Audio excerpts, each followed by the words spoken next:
అయితే వాస్తవానికి అక్షయ తృతీయకు చాలా ప్రత్యేకతలున్నాయి. దాదాపుగా గమనిస్తే ఒక 21 నుంచి 22 ప్రత్యేకతలున్నాయి. కానీ వీటన్నిట్లలోకెల్లా ఎక్కువగా బంగారమే కొనాలి, బంగారాన్ని పూజించాలి, బంగారాన్ని ఇంటికి తెచ్చుకోవాలి. కేవలం ఇవన్నీ పక్కకు పెట్టి బంగారం మాత్రం హైలైట్ అయింది. మన మీడియా ద్వారా చెప్పే అంశం ఏది లేదో అంటే మీరు ప్రధానమైనటువంటి ఘట్టాలు ఉన్నాయి అని అన్నారు. ప్రధానమైనటువంటి ఘట్టాలే కాకుండా ప్రధానం లేనటువంటి ఘట్టమైనా ఉన్నా పర్లేదు, అది ఆ పండుగ దాంట్లో ఉన్నటువంటిది, దాని గురించి చెప్పుకుందామని. ఆ ప్రధానంగా కూడా బంగారం గురించి చెప్పలేదు. అంటే ఇది అప్రధానపూరితమైనటువంటి అంశము కూడా కాదు. దీని ప్రస్తావన కూడా ఈ యొక్క పండుగల సందర్భంలో చేసుకోకూడదు. ఒక పుణ్యక్రతువు గురించి మాట్లాడేటువంటి స్థితిలో మన స్వార్థపూరితమైనటువంటి అంశాలను ఎట్లా తీసుకుంటాం? మరి మీరు దానం చెయ్యండి అయ్యా, ఉదకుంభ దానాలు చెయ్యండి, అట్లాగే ఒక తెల్లనటువంటి వస్త్రదానం చెయ్యండి, లేనటువంటి వారికి ఒక భిక్షువుకు భోజనం పెట్టండి, తర్పణాదులు చెయ్యండి, పితృదేవతలకు షణ్ణవతి శ్రాద్ధాలు అని 96 రకాల శ్రాద్ధాలు. అసలైతే అక్షతృతీయ రోజు చెప్పుకోవలసినటువంటి అంశం ఏముంది అని అంటే, జాతకాల్లో లేనటువంటి పితృదోషాలు అవి ఉన్నాయి, ఇవి ఉన్నాయి, ఇంకేదో ఆ ఊరికి వెళ్ళండి, మీరు లక్షలు తగిలేసి ఇంకేదో చేసినా కానీ ఇంకేదో చెయ్యండి అనే విధంగా చెప్తున్నారే. కానీ ఈ అక్షతృతీయ రోజు నీవు కాస్త నీళ్లు నీ యొక్క పెద్దలకు వదిలిపెడితే చాలురా, వారికి అక్షయ పుణ్యకాలం అనేటువంటి పుణ్య ఫలితం అనేటువంటి లభిస్తుంది. బ్రహ్మలోక ప్రాప్తి ఖచ్చితంగా లభించేటువంటి పండుగల్లో ఈ యొక్క అక్షతృతీయ అనేటువంటిది ప్రప్రథమంగా ప్రముఖంగా నిలబడేటువంటి పండుగయ్యా. కనుక అసలు విషయాలన్నీ కూడా పక్కన పెట్టేసి వ్యాపారస్తులు, ఇంకొక అంశం, మీ తాతగారు, మా తాతగారు, ఇంకైనా వారికంటే వారి యొక్క పితృదేవతలు ఎవరు బంగారాన్ని కొన్నారండి? అక్షతృతీయ రోజు బంగారం కొన్న విషయం మీరు ఒకసారి మీ పెద్దవాళ్ళను, మీ అమ్మగారిని, నాన్నగారిని కదిలించండి. వారు ఫస్ట్ మనకు చివాట్లు పెడతారు. అక్షతృతీయ ఎవరు చెప్పారా నీకు బంగారం కొనండి అనేటువంటి విషయంగా ఖచ్చితంగా చివాట్లు పెడతారు. మరి ఇప్పుడు ఇది ఎక్కడి నుంచి మొదలైందంటారు?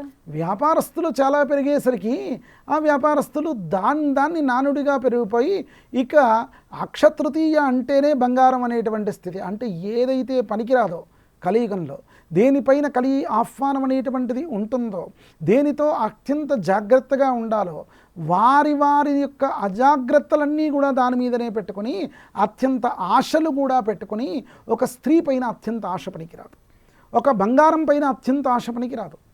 మరి పండుగ సందర్భంలో ఈ దేవతారాధన చెయ్యండ్రా అంటే వాళ్ళు ఆ దేవతారాధన చెయ్యకుండా, దాన ధర్మాలు చెయ్యకుండా, జ్ఞానాన్ని పొందక, వారి స్వార్థ ప్రయోజనం నిమిత్తమే ఇంకేదో పోగు చేయడము, తీసుకొచ్చి బంగారం పెట్టుకోవడం ఎక్కడా లేదు.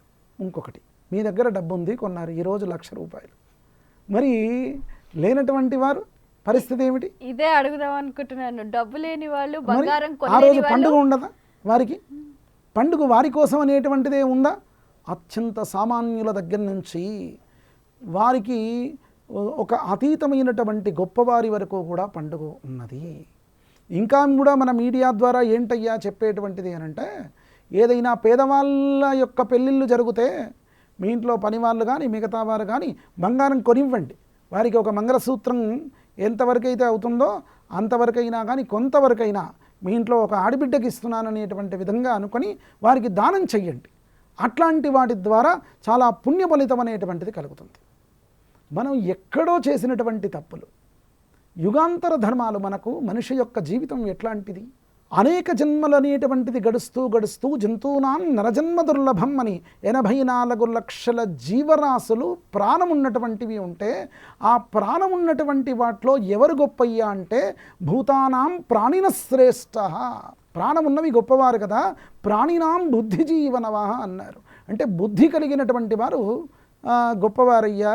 మరి బుద్ధివంతవు నరశ్రేష్ఠ, బుద్ధి కలిగిన వారిలో కూడా నరులు ఇంకా కూడా చాలా గొప్పనైనటువంటి వారయ్యా.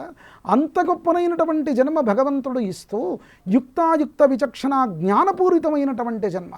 కనుక మనకు ప్రాయశ్చిత్త క్రతువు ఒక కుక్కకు, నక్కకు, చీమకు, దోమకు అట్లాంటి వాటికి క్రిమికీటపూరితమైన జంతుజాలాలకు వాటికి ప్రాయశ్చిత్త క్రతువులు లేవు.